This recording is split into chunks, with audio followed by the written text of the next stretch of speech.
Hello again. Good to be with you today.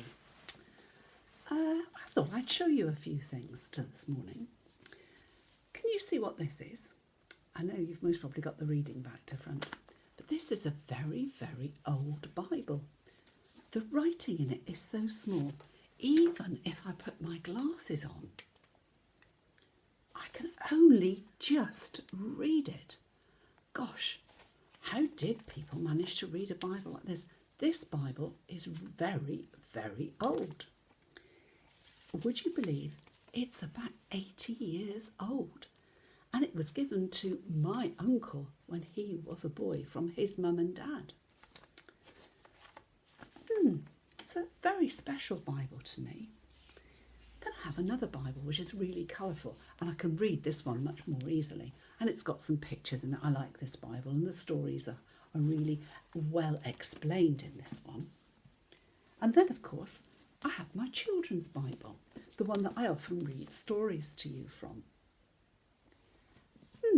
Which makes me think, have you ever thought about who wrote the Bible? We've got in our Bible the Old Testament, which is quite a lot of the Bible, as you can see, and then we have the New Testament. But who wrote them?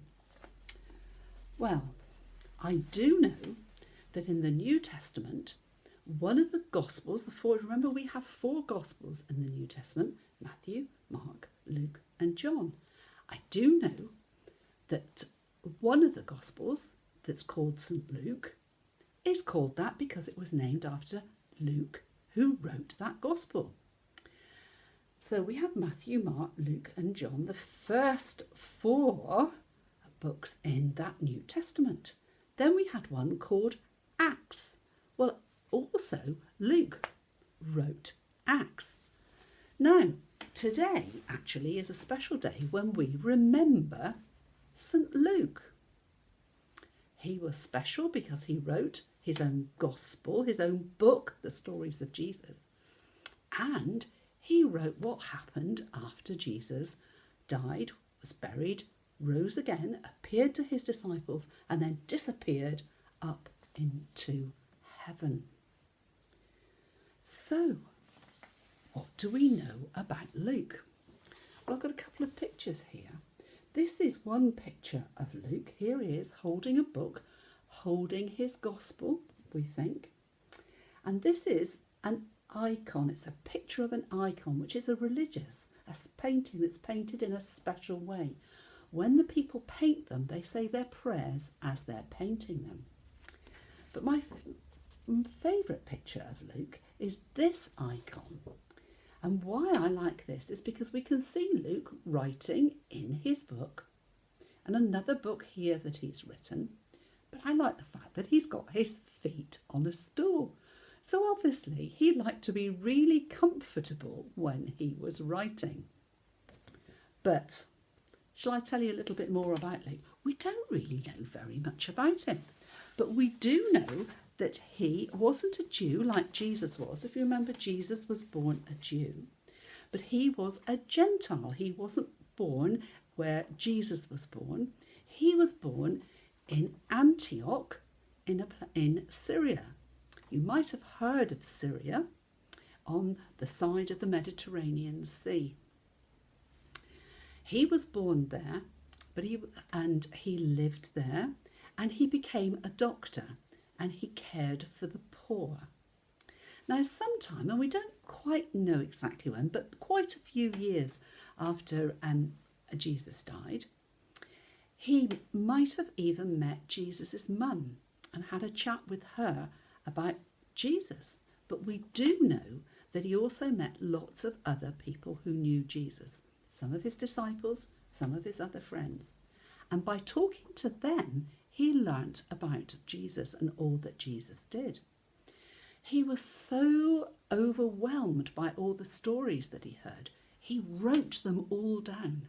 He wrote lots and lots and lots of the stories, all the parables, all the miracles that Jesus wrote.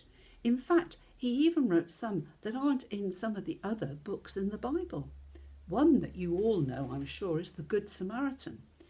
because he was wanting to explain to people that Jesus was telling us about being kind and caring and good, not just to our friends, but to everybody. So he wrote all these things down. And then he met somebody else. He met St. Paul. And you might have heard about St. Paul. St. Paul was travelling all around the countries around the Mediterranean Sea, telling the people all about Jesus. So Luke made friends with Paul, and he went along on Paul's journeys. Sadly, on one occasion, Paul upset some people and they stoned him. And Luke, being the doctor, was there, and he was able to help him to heal up his sores and his bruises. So he travelled around with St. Paul. And so he then started another book. So he'd done one book about all the things that Jesus did and how he wrote the stories, the nativity stories that we know about Jesus' birth. And he wrote then another book called the Acts of the Apostles. So all the things that Jesus' friends did after Jesus died, was buried and rose again. He wrote all about Paul's journeys, all about the people that they met, all about the things that happened to them. And there are some really exciting things in Acts. Paul was shipwrecked and he was stoned, and various other of the apostles had things that happened to them. And Luke wrote all of these down. So we have lots to thank Luke for, because if he hadn't written those down, some of those stories of Jesus, he hadn't written about how Paul went around helping people understand about Jesus and growing little churches all over the place, we wouldn't know anything about it. So we have to think and thank Luke for doing that. But not just that, we also need to thank him for what he has shown us, what he has allowed us to see of Jesus. Luke was a man who was kind and caring and loving. And that's what his book, The Gospel According to St. Luke, shows us all about, that Jesus is teaching, and teaches us too to be kind and loving and caring. And his book of Acts teaches us about how people went around and spread that good news of Jesus, about being kind and caring and loving. So we have a lot to thank Luke for, and we remember him on this special day, on the 18th of October. But we can also think about him on other days, and we can thank him for all those wonderful stories of Jesus that he told us. Well, it's been great to share a little bit about what we know about St. Luke, but we're also going to have some of his stories in later videos. Well, it's been nice to be with you today, and if you get a chance, just have a look at some of those stories in St. Luke's, whether it's in a funny little old Bible like this, or a much more interesting Bible that's easier for all of us to read, like this one. Well, have a good day, and we'll see you again soon. Bye-bye.